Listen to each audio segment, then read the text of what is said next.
Read fast. The Berenstain Bears. No Girls Allowed by Stan and Jan Berenstain. Ever since Sister Bear had been a tiny cub,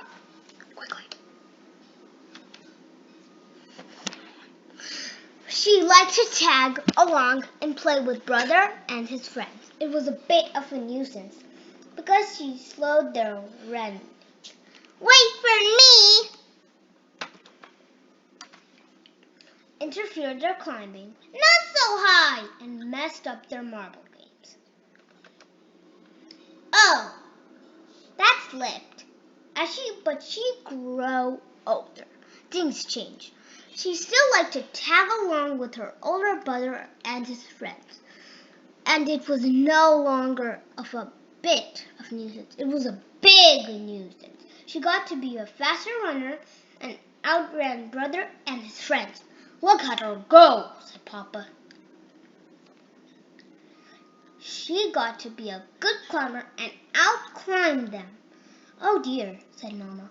I wish she'd be more careful. And she won all of their marbles. Goodness, I hope they're not playing for keeps, said Mama. It is certainly good to see Sister and Brother and their friends playing so nicely together, said Papa. Look, they're organizing a baseball game.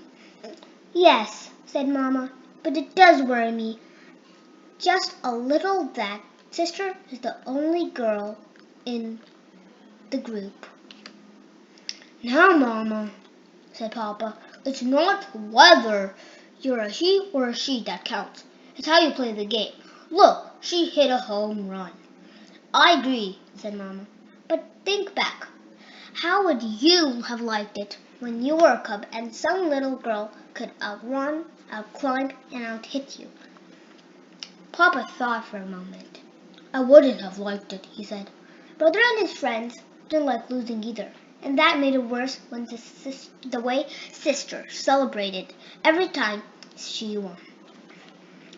Her victory dance and cartwheels were annoying, but it was the war whoops that got on everybody's nerves. One day, Sister was planning to tag along usual with her playmates were nowhere to be seen. No, she thought, and went about her business. She picked wild flowers for Mama and jumped rope with some butterflies. There were no cubs around the next day. She was puzzled. There were plenty to do. She had a tea party for adults and read some books. On the third day, she began to wonder what was going on. Where are those cubs? She said aloud. They weren't in the old climbing tree. They weren't playing marbles. They certainly weren't on the baseball field. She stood on the deserted field, wondering where everybody was. She heard voices. They sounded like the cubs' voices, and they were coming from the thicket. She followed through the sound into the thicket. What were those cubs up to? When she reached the edge of Frog Pond, she found out. They were building a secret clubhouse on the berry bush island in the middle of Frog Pond. It had peepholes, watchtowers, and a little bridge. It was almost like a castle. What a wonderful surprise. Hi, gang, she shouted. She was so excited, she did her celebration dance, complete with cartwheels and war whoops. But Brother and the other boys didn't answer Sister's happy cry. Instead, they ducked inside and reached out and put the finishing touch on their new clubhouse. A sign that said, Bear Country's Boy Club. No girls allowed. As Sister stood there, trying to think what to do next, there was a creaking sound. The bridge was a drawbridge, and they were cracking it up. She was heartbroken. It isn't fair, as she wailed as she ran home from the thicket. You're absolutely right, roared Papa. It isn't fair. Come, we're going back there and make them take you into their silly club. And if they don't, I'm going to tear that clubhouse limb from limb. Mama stopped them. I don't think that's the answer, she said. Those boys are being very unfair, but sometimes boys act that way. So do girls. But whoever does it is wrong. The important thing is not whether you are a boy or a girl, but the sort of person you are. And that be as it may, you can make clubs want to play with you. No, said Sister, but you can tear them from limb to limb. Come on, Papa. Wouldn't it be a better idea, suggested Mama, for you to form your own club and build a secret clubhouse of your own?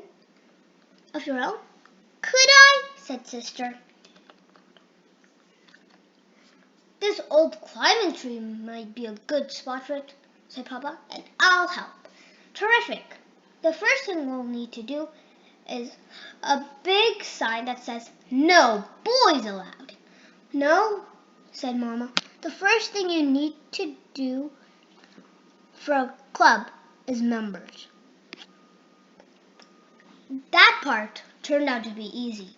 The news of No Girls Allowed Club traveled fast, and there were quite a few other sisters who didn't like the idea of being left out.